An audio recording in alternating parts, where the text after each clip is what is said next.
E aí, em geral, né, quando ela recebe esse tipo de denúncia, ou em relação, você falou muito em anônimo, né, em denúncia em relação a influencers, ou também profissionais que utilizam desse seu poder de influência, em geral, abre-se um processo administrativo. Esse trabalho, enquanto se apura esse processo administrativo, o que é feito, assim, na prática, efetivamente, por eles? Assim, espera-se também uma investigação paralela por parte da polícia ou não, para ter essas provas? Como que funciona essa parte mesmo, assim, efetivamente na prática, para a gente entender? Hoje, assim, existe sim uma sinergia entre os diversos órgãos de justiça e administrativos do país.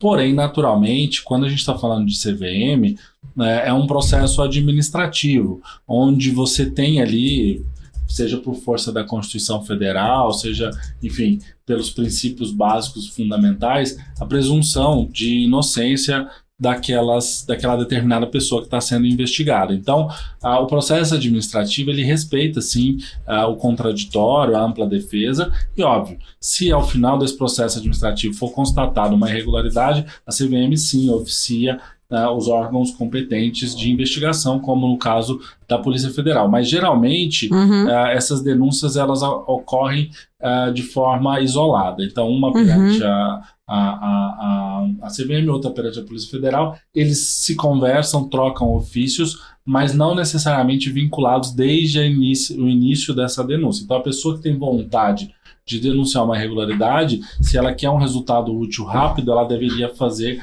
em duas frentes nesse primeiro momento, sob pena de ter que esperar o processo administrativo finalizar para depois, eventualmente, ser noticiado para um Ministério Público, por exemplo. O que a CVM tem feito realmente, assim, de prático para coibir esse tipo de ação, dessa manipulação dos mercados através de influenciadores? Hoje, acho que essa pauta é uma pauta também que foi publicada e falada pela CVM de forma expressa como prioritária para esse ano de 2023 e os próximos anos da atual gestão. De fato, é uma preocupação muito grande, acho que vem junto com o crescimento das mídias digitais. O que se tem hoje realmente é, de certo modo, uma banalização, né, de pessoas que falam sobre um determinado ativo ou determinado investimento e acabam, por sua influência, induzindo outros investidores para uma alocação que talvez não seja adequada dentro do perfil de risco. Quando consultado no escritório a respeito desse tema, é importante mencionar que atualmente a gente tem uma norma, que é a norma dos analistas de valores mobiliários. Porém, essa é uma norma, de certo modo, não tão atualizada com o momento que a gente vive. Então, de certo modo, existe hoje uma norma que poderia adequar os influencers, mas na minha visão ela tem que sim passar por uma atualização, não sei se uma nova norma ou atualização da própria norma de analista de valores mobiliários, onde, naturalmente, aquele profissional que está por meio das mídias digitais sugerindo algum tipo de alocação deva, de certo modo, ser regulado, né, pelo agente regulador, que no caso é a CVM. Hoje, quando consultado por algum cliente se é possível ou não falar sobre isso, a gente é sempre cuidadoso no sentido de que, se você fala sobre uma determinada classe de ativos, isso em tese ok. Se você fala que gosta de classe de ativo ligada a ações, fundo imobiliário, de forma ampla e genérica. Agora, na medida em que você faz uma recomendação de investimento, você tem dois fatores ali. Uma, deveria ser um profissional habilitado e certificado por isso. E duas, o conflito de interesses, né? De entender se aquele profissional que está recomendando, não, de certo modo, não é remunerado pelo estruturador ou pelo dono daquele produto. Então, há aí, além de tudo, o problema regulatório, um conflito ético e relacionado a conflito de interesse do ponto de vista de consumidor e tudo mais. A gente tem, né, dois pontos, acho que nesse assunto que é importante.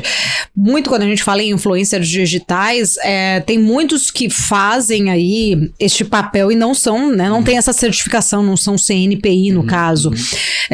Mas também tem os que são e muitas vezes acabam utilizando também, né, vamos dizer assim, da sua força em grupos, determinados grupos, redes ou grupos fechados, e trazem também, a gente já teve denúncias de insider traders dentro de grupos de investidores mesmos, mas por conta dessa influência. Há algum tipo de trabalho de fiscalização efetiva? Porque até então, muitas denúncias vêm à tona, mas a gente não vê exatamente uma punição vinda principalmente por parte da CVM nesses casos. A CVM, como eu disse, ela, grosso modo, age sob provocação.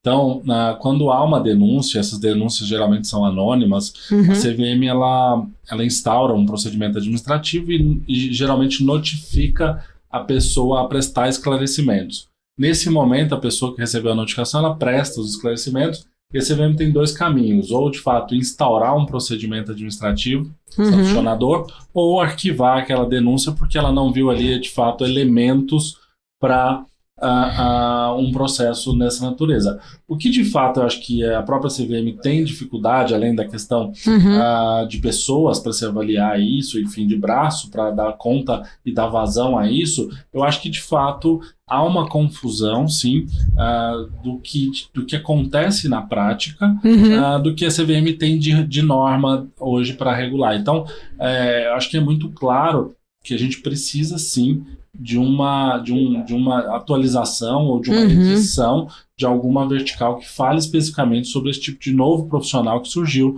principalmente de 2010 para cá, né?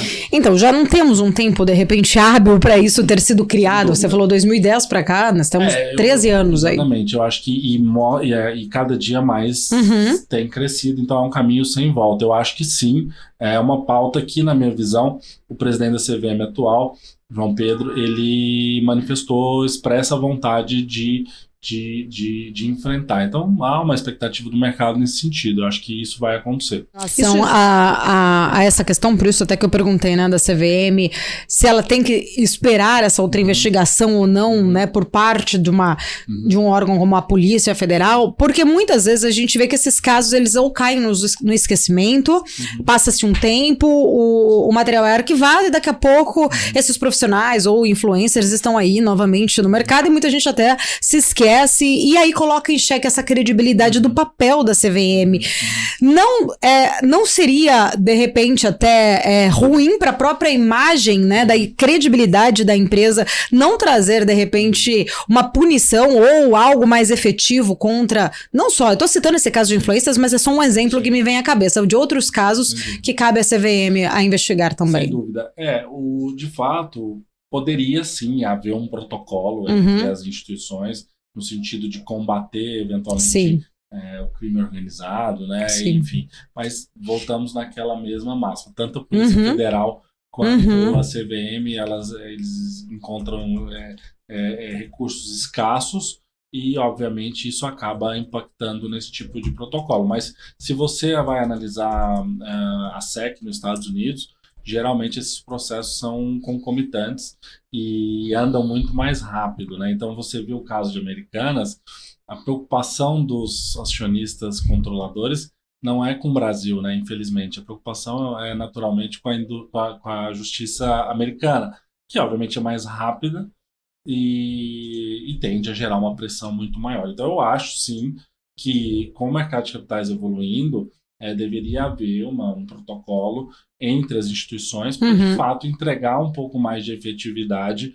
no combate a crimes contra a ordem econômica, crimes financeiros, que obviamente é tão grave quanto outros que a gente conhece.